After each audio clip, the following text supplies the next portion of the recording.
उसने कहा, तुम में पहली जैसी बात नहीं। उसने कहा, तुम में पहली जैसी बात नहीं।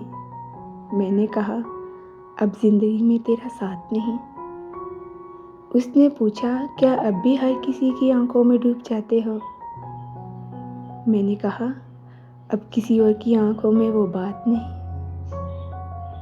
उसने पूछा, क्यों इतना टूटकर चाहा मुझे? मैंने कहा, इंसान हूँ, मुझ में पत्थरों वाली बात नहीं। उसने पूछा, क्या मैं बेवफा हूँ?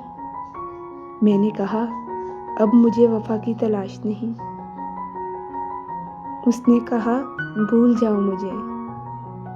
मैंने कहा, तुम हकीकत हो, कोई ख्वाब नहीं।